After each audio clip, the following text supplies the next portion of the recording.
Hello and welcome to today's episode of Filling the Gap, your one-stop shop for Pacers Gap Year coverage. I'm your host, Andrew Schreiner. Today we're talking about the Pacers' 122-117 loss to the Detroit Pistons. Now there's two ways to look at this, I think. On one hand, it's a loss, and that is of course disappointing. Pacers fall to 2-15, whereas the Pistons moved to 15-2, winners of 13 straight, I believe, after that win over the Pacers. And so that is disappointing. However, it was a much better performance from them.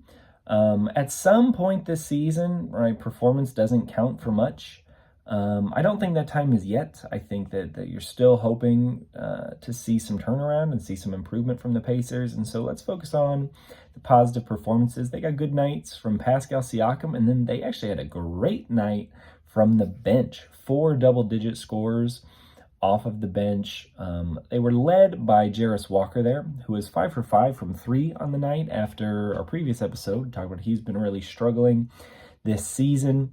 He had a great night. He missed one at the end. It was honestly kind of a garbage time shot. 2-possession game with just a few seconds left. It wasn't going to mean much. But he was 5 for 5 till that point. TJ McConnell had 16, definitely his best night. He's looking like he's getting back into game shape. He had his first McConnell of the season, stealing the inbounds pass and getting the layup off of the turnover. But then they also got 11 points from Jay Huff, who continues to look better on the offensive end. Huff, of course, had 5 fouls on the defensive end, and so, again, struggled a little bit on that side of the ball. That limited his minutes. He's been playing a lot more since he's been playing a lot better, but foul trouble will do that to a big man. And then Jeremiah Robinson-Earl, the other double-digit bench scorer, he looked pretty good, though surprisingly he was kept off of the rest of the stat categories. No rebounds, no assists, no steals, no blocks, but had a decent night offensively. They did have some inefficiencies. So Nembhard and Mathurin both struggled from the field. Nembhard was 4 of 14, Mathurin 3 of 13. Mathurin got to the free throw line like he normally does. Ended with 14 points, Nembhard 12. But I think that this game illustrated something that's really been true of the Pacers for the last few years, but is even more pronounced given the injury situations, that this team will go pretty much as far as the bench allows them to. They need strong contributions from their bench players, and on a night like tonight, they got it. And they played a good team really closely, right? It was a 1-possession game. They're down 3, 120-117. We'll talk about that more in a minute. And that was largely because of the bench. The starters, actually, in this game were the ones who kind of got outclassed, in the second half at least, as the Pistons were able to push leads to 22, and then the Pacers made a little bit of a run. And then in the fourth quarter, Pistons pushed the lead back to 18. And it was really Jarris Walker and company who led the charge to make the game close there at the end.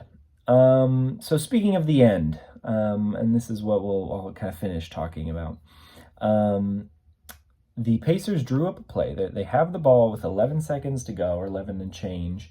They're down 117-120, and they drew up one of these sort of football inbounds plays that they started doing last season that was nearly identical to the shot that Tyrese Halliburton hit against the Milwaukee Bucks last season, which he got fouled, made the 4-point play to win the game. Looked almost identical.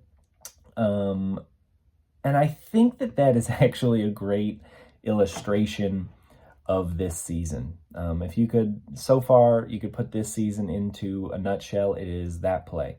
That they draw up this great play, they get the inbounds to Benedict Mathurin, a good player. He gets off a clean look. He hits the front of the rim and it just goes over. And then on the follow-up there, Pascal Siakam probably should have gotten sent to the free throw line for a loose ball foul committed by Thompson of the Pistons. But instead, they do not call it. Ball goes out of bounds. Pistons ball. They make 2 free throws and win. Last year, with Halliburton and the rest of the crew healthy as well, That shot goes down. He gets fouled. He makes the free throw to win the game. This year, those breaks just aren't going their way, especially early in the season. And that can also include injuries, right? The breaks just are not going the way of the Pacers right now. But it still was a good effort. The Pistons actually were healthier. Cade Cunningham played in this matchup. He did not in the first.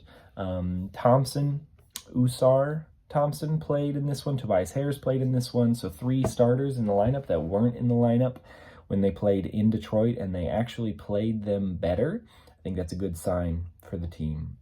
They're starting to compete. It actually, 6 of their first 8 games, the Pacers' first 8 games, were clutch games, which is a 5-point game with 4 minutes or fewer on the clock. And then their previous 8 had not been. And so I think that illustrated the trend, right? The Pacers were struggling more so early on. It was a few breaks here and there, a couple injuries. You're thinking, okay, they can turn this around. Then it started to get ugly. And maybe this is the start of a turnaround. Maybe. We hope. The Pacers do have a tough test coming up. Wednesday night, they take on the Toronto Raptors, who are 13-5. So really, they play the best 3 teams in the East back-to-back: Cleveland, Detroit, and now Toronto. This is the first of 2 cup games, the Pacers' final 2 cup games, the rest of this week, Wednesday and then Friday. The Raptors took care of business the last time they played. I believe it's 129-112, and it was never really that close. Toronto is a high-scoring team. They get into transition. I believe they have the most transition points and fastest pace of play in the NBA this season. So the Pacers, it'll be interesting to see if they try to slow them down or if they feel comfortable playing at that pace and they try to run and go, especially now that some guys are getting back and getting their legs back underneath them. So I think it'll be an interesting matchup, one to watch.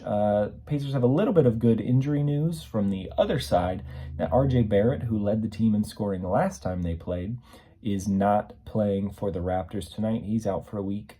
And so perhaps the Pacers can steal one on the road. They are eliminated from the NBA Cup, so a win tonight won't do anything for them there, but it could do a lot for their confidence and just the general vibe of the team. Every win counts for a lot right now. So I'll be back breaking that one down maybe Friday morning with the holiday on Thursday.